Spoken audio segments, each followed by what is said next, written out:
उसमें डाल दे रहे हैं समुद्र में, और पुल बनता चला जा रहा है, बढ़ता चला जा रहा है। राम जी को लगता है कि मेरा नाम लिख करके ये डाल रहे हैं, अब पुल बना ले रहे हैं। अब तक तो हमने सुना था कि भाई पानी में अगर पत्थर डालो तो पत्थर जो है डूब जाता है, तैरता नहीं। आप लोग भी देख लीजिएगा, पत्थर उत्थर डाल करके पानी में डूबता है कि तैरता है। और कहिएगा महाराज हमने एकदम मन से कथा सुना है और आज हम ये पत्थर डाल रहे हैं पानी में। और अगर ठीक ढंग से कथा सुना है पूरे मनोयोग से, ये पत्थर जो है इसको डूबना नहीं चाहिए।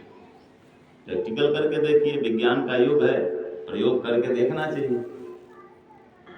राम जी ने कहा है, कह तो रहे हैं लेकिन ऐसा कैसे हो सकता है, पत्थर तैर कैसे सकता है। राम जी ने स्वयं परीक्षा करने की सोची। अब वहां तो इतने बंदर भालू हैं और अपना ही नाम लिख करके राम जी ने सोचा नाम भी क्या लिखना है? ये तो इसलिए नाम लिख रहे हैं हमारे नाम के सहारे हैं, और हम किसके नाम के सहारे, हम कौन सा नाम लिखें, अपना नाम ही तो नहीं। जैसे किसी से पूछो ना कि भैया आपका क्या नाम है,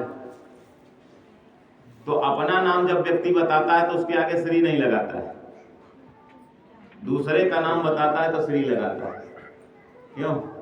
आप नहीं कहेंगे कि श्री गोविंद प्रसाद, अपने नाम के आगे श्री नहीं। अच्छा, कहा अपने नाम के आगे श्री नहीं लगाता है तो दूसरे के आगे श्री क्यों लगाता है? दूसरे को सम्मान दे, पहले तो अपने नाम को सम्मान दे। लेकिन हमेशा व्यक्ति अपने वाले के साथ नाइंसाफी करता है।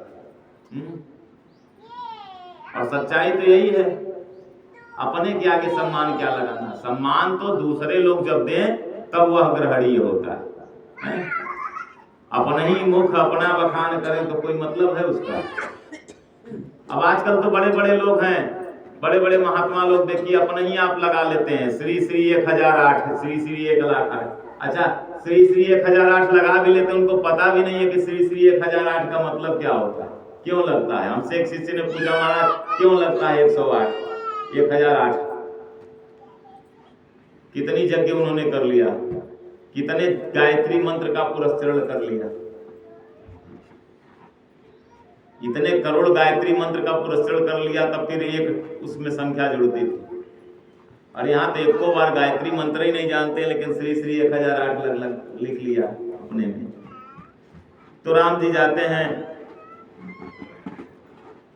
राम जी थोड़ी दूर हटते हैं वहां से, और थोड़ी दूर हट करके राम जी ने सोचा कि देखो तो सही कि पत्थर, यहाँ के पत्थर जो हैं तैरते हैं कि डूबते हैं। तो राम जी ने एक पत्थर उठा करके समुद्र में फेंक दिया। अब जैसे ही फेंक दिया राम जी ने, अच्छा इधर जैसे ही राम जी एकांत की ओर चलते हैं तो कैसे ही हनुमान जी उनके पीछे पीछे जो है, हनुमान जी तो सेवक हैं, राम जी जहाँ जाते हैं तो हनुमान जी भी पीछे पीछे जाते हैं। तो जैसे ही एक पत्थर उठा करके फेंका राम जी ने, छपाक से करते हुए फिर समुद्र में डूब जाता है। राम जी को लगता है कि कह रहे हैं कि आपके नाम लिख करके हम पुल बना रहे हैं, और यहाँ हमने उठा करके एक पत्थर फेंका तो वो पत्थर भी डूब गया।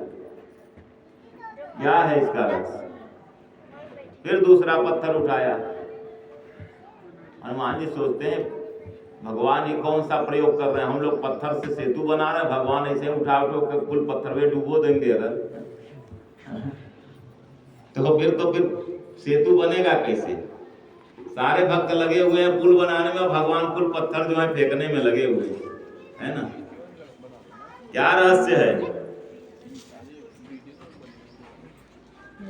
और अब तीसरा पत्थर जैसे उठा करके राम जी ने फेंका तो हनुमान जी खड़े हो गए। और राम जी तो यही सोच रहे थे कि चलो अच्छा है, कम से कम ये तो पता चल गया कि पत्थर जो है पत्थरों से पुल बनने वाला नहीं, क्योंकि 3 पत्थर उठा करके फेंके, तीनों डूब गए तो क्या है। तो जैसे ही राम जी अनमने भाव से वापस मुड़ने के लिए होते हैं तो हनुमान जी हाथ जोड़ करके पीछे खड़े हैं। कहे हनुमान तुम यहाँ क्या, कब आया? अरे कहा जब आपने पहले वाले को फेंका तब आया। अब मैं यही सोच रहा था प्रभु की ये कौन सी लीला है, कुल पत्थर आप डुबो देंगे तो फिर बनेगा कैसे। राम जी ने कहा एक बात बताओ, सच सच बताओ, तुम लोग कह रहे हो कि पत्थर तैर रहे हैं और हमने 3 ठे फेंका, तीनों डूब गए।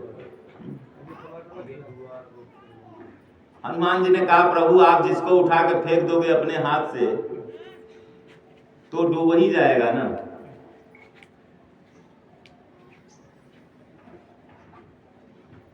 हम तो आपके नाम के सहारे जी रहे हैं, हम तो आपके नाम का स्मरण करते हैं। हमने उस पत्थर पर आपका नाम लिखा और हमने कहा कि हे भगवान अब जो कुछ करना है आप ही को करना है, और वह पत्थर तैरने लगा। लेकिन प्रभु आप इस पत्थर को फेंक रहे हैं, इस पत्थर को लग गया कि अब आज भगवान ने हमारा त्याग कर दिया है, और इस संसार में भगवान ही अगर किसी का त्याग कर दे तो उसके पास डूब मरने के अलावा और कोई रास्ता नहीं।